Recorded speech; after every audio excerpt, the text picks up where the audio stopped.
Salut à tous, c'est Alexandra de la boutique d'astronomie Enastros à Strasbourg.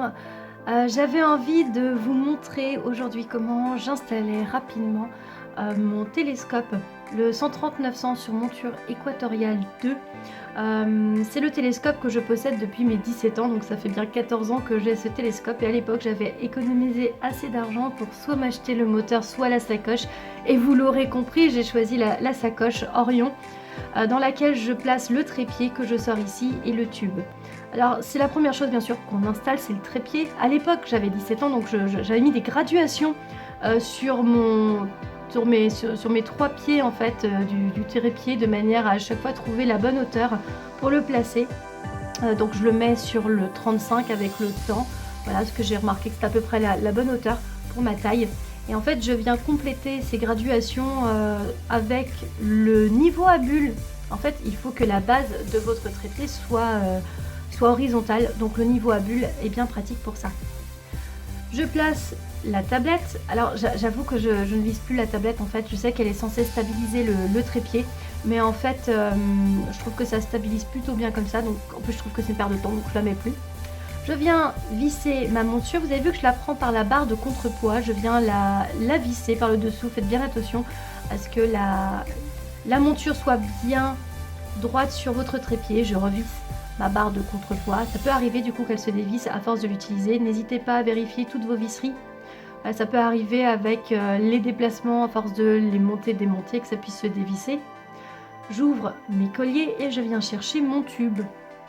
Voilà, installation en 2 minutes, rien de spécifique et de rien compliqué.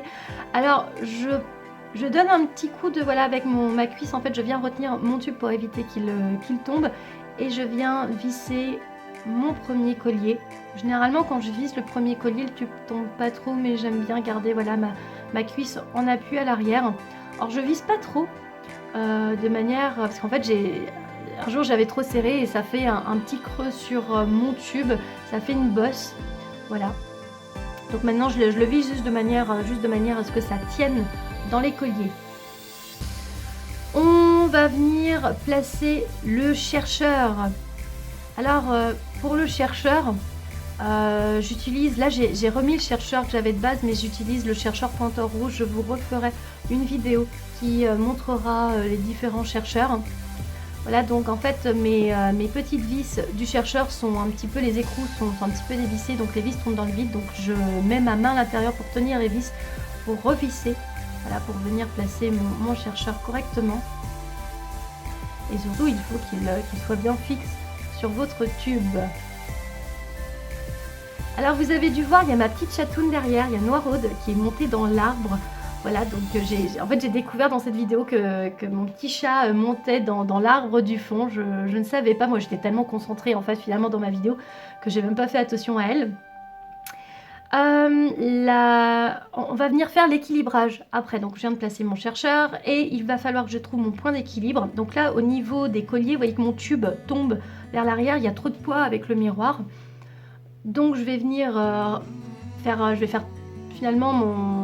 je vais faire une translation de mon tube sur les colliers de manière à trouver mon point d'équilibre. Voilà, là vous voyez il ne bouge plus, donc je viens faire mon point et mon petit chat solfège qui me tient compagnie.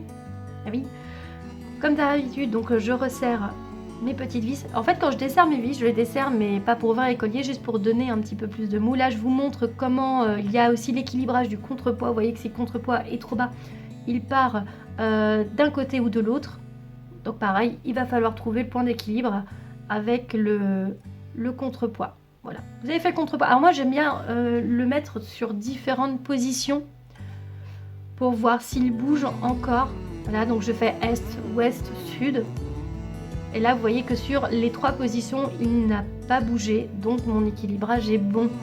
Alors c'est vrai que ma monture elle est un petit peu vieille, elle est bien rodée. Je sais que quand je change un oculaire, tiens voici en plus mon petit set d'oculaires, le 25, le 20, le 15, le 10 et le 6. Quand je change d'oculaire en fait je peux avoir mon tube qui bascule. Alors on va venir régler le chercheur. Prochaine étape. Je le fais sur l'antenne de l'immeuble des voisins en face. Il se démarque en fait du paysage, il n'y a qu'une seule antenne, donc je sais que c'est cette antenne que je cible. Je vais m'aider, voilà, je vais orienter mon tube vers l'antenne. Là je vois que j'ai mon porte-oculaire qui est un petit peu bas, donc je redévisse un petit peu mes colliers pour faire pivoter mon tube de manière à placer le porte-oculaire à ma hauteur. Faites attention bien sûr à l'équilibrage puisque en fait vous allez avoir votre tube qui pivote, donc ça peut changer l'équilibrage. Voilà. Alors l'avantage de l'antenne, c'est que quand je cible, quand je tombe sur les tuiles, je sais que je suis trop bas, donc je vais remonter jusqu'à la hauteur des tuiles et après je vais trouver mon antenne. Et quand j'ai trouvé mon antenne, je resserre mes deux vis d'ascension droite et de déclinaison pour aller régler mon chercheur. Voilà, avec les deux petites vis en fait qui sont de côté. Et le chercheur est réglé. Prochaine étape. Voilà mes petites vis, voilà, que vous voyez que je manipule pour l'ascension droite et la déclinaison. Je vais venir faire ma mise en station. Alors, je suis à Strasbourg, j'ai des immeubles, il fait encore jour, donc je ne sais pas faire une... Enfin, il n'y a pas de mise en station parfaite pour le moment à faire. Je fais une mise en station approximative, et je précise que c'est une mise en station approximative, parce qu'elle va être très rapide. Ça m'est arrivé, voilà, avec mon EQ5 ou mon EQ3.2 de faire des mises en station dans les hauteurs des Vosges, où généralement ça me prend 15-20 bonnes minutes pour bien du coup m'aligner avec l'axe de rotation de la Terre. Là, ce que je fais, c'est que je prends une boussole, je vais trouver le nord magnétique qui est proche du nord terrestre. Je vais faire pivoter ma monture vers le nord et je vais monter sur la latitude. Donc vous avez vu la graduation qui est de côté avec ma vis derrière. Je vais venir monter à 49 degrés qui est la latitude de Strasbourg. Et quand j'ai fait mon équilibrage et ma mise en station, et bien je peux venir observer. Alors le chercheur m'aide à trouver la Lune, donc on était en quartier de Lune. Donc là, je vais cibler, centrer la Lune dans le chercheur. Et lorsque j'observe si mon chercheur est bien réglé, quand je place mon œil à l'oculaire, et bien j'ai la Lune qui est centrée également. Alors j'utilise toujours l'oculaire d'abord qui grossit le moins. Donc celui qui grossit le moins, c'est toujours les plus grands. Là ici le 25 mm avec une focale de 900, on a un grossissement de 36 fois. Donc c'est le premier que j'utilise. Et quand j'ai la Lune qui est centrée, eh ben, je prends un autre oculaire et j'interchange.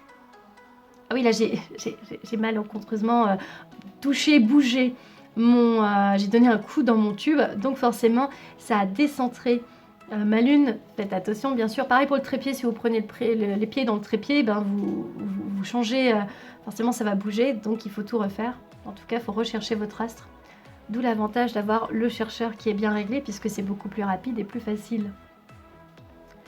Là je profite un petit peu, la Lune elle est vraiment belle avec ses cratères. J'interchange, je vais utiliser mon 20 mm, donc j'y vais par étapes. J'aime bien y aller comme ça pour à chaque fois recentrer puisque je n'ai pas de motorisation sur ce moteur. Donc il va falloir à chaque fois que je compense le mouvement de rotation de la Terre pour toujours avoir la Lune qui est centrée dans l'oculaire quand j'interchange. Voilà. Ça bouge pas aussi vite qu'une étoile filante, mais effectivement c'est quand même assez rapide. Bon là la Lune c'est vrai qu'elle est quand même plutôt imposante, donc il n'y a pas de... ça change, par exemple les galaxies ou nébuleuses qui sont très peu lumineuses, il faut les garder centrées. C'est pas forcément évident parfois, mais c'est le petit coup de main à avoir. Je vais vous montrer aussi, là je suis en train de placer le téléphone dans mon support de téléphone. Alors c'est un support je trouve pas très lourd en fait, j'en ai essayé plusieurs mais c'est celui qui en fait finalement c'est le plus simple, c'est celui que j'ai préféré. Je l'aime bien parce que en fait il est facile et il peut s'ouvrir sur un diamètre de 10 cm.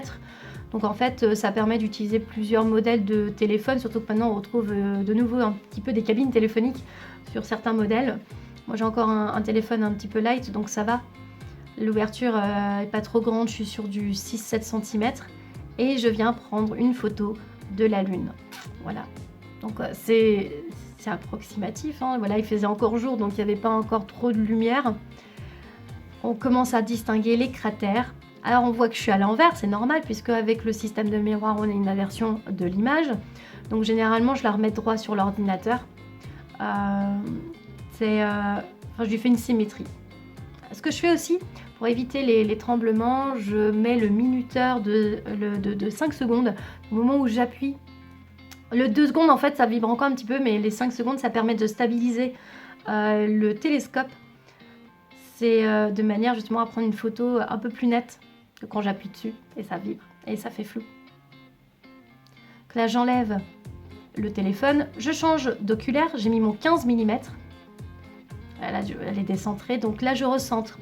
Pour recentrer, j'utilise ma molette d'engrenage. Vous avez vu que j'ai pas mis les petites tiges, moi je les oublie, enfin je les oublie pas, je les ai pas mis en fait. Sur certaines positions, ils se rentrent dedans et un soir, je fais, tu sais quoi, je les enlève, je les ai balancés, je les ai plus jamais remis. Ce que je fais, c'est que pour compenser le mouvement de rotation de la Terre, j'utilise donc ma grosse molette. Je crois que je l'ai mis dans la vidéo sur le 13900 justement. Je fais un gros plan pour montrer que j'utilise la grosse molette d'engrenage du moteur pour compenser mon mouvement de rotation de la Terre, ce qui est vraiment pratique. Voilà, et ben, hop. Si maintenant je vois, donc je peux encore changer d'oculaire. Je refais à chaque fois la mise au point. Alors mise au point, c'est ce que vous avez, donc c'est les grosses molettes que vous avez au niveau de votre porte oculaire. On avait la même chose en SVT avec les microscopes. On fait notre netteté avec la molette, c'est exactement le même principe. Voilà, sauf que forcément vous changez d'oculaire, votre mise au point change, vous changez d'astre, la mise au point change également, vous rajoutez une lentille Barlow, votre mise au point change également, donc il faut toujours refaire sa mise au point. Pareil, vous pouvez regarder sans lunettes, votre mise au point ne sera pas la même que quelqu'un qui a une bonne vue. Moi je suis myope astigmate, donc c'est vrai que quand j'enlève mes lunettes et que je règle à ma vue, mon compagnon il passe derrière moi, il me fait c'est flou, donc il refait une mise au point pour lui.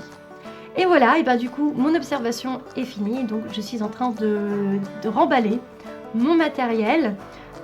J'enlève le chercheur. C'est exactement la même étape que dans l'autre sens, hein, voilà. Donc vous avez vu, trépied à l'horizontale, on place la monture, on vérifie que toutes les visseries soient bien vissées, on vient placer notre tube, on fait le chercheur, l'équilibrage, la mise en station, même approximative. Qu'est-ce qui se passe quand je fais je reprends ça, mais quand je fais une mise en station approximative, en fait mon décalage sera pas non plus énorme.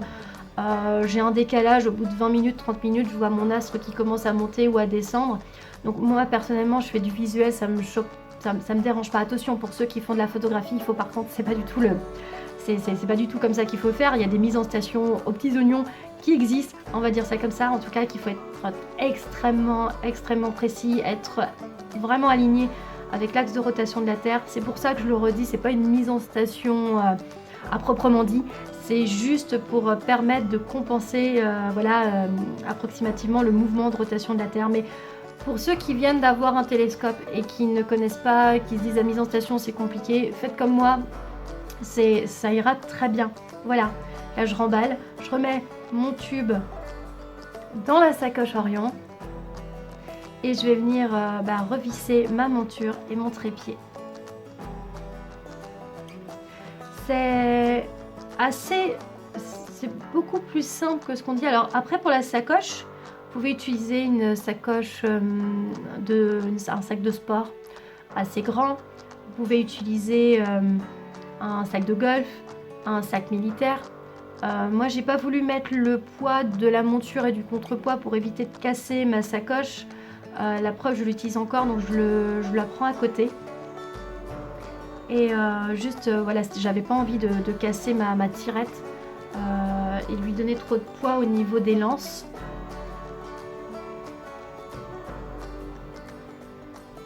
On a vu passer aussi mes petits chats, on a vu Solfège et Noiraude qui passaient, ils sont trop mignons mes petits chats qui m'accompagnent.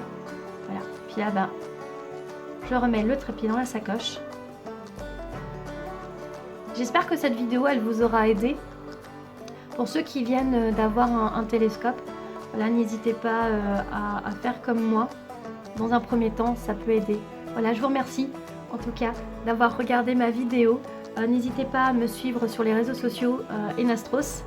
Il y a également le site internet enastros.fr. Et je vous souhaite de faire de très belles observations. Après, il y a d'autres vidéos un peu plus précises sur certaines choses, donc voilà, qui existent. N'hésitez pas à aller voir les copains astro qui font de superbes vidéos tuto. Et s'il y a quoi que ce soit, n'hésitez pas à m'écrire en commentaire. Voilà, merci beaucoup. Salut.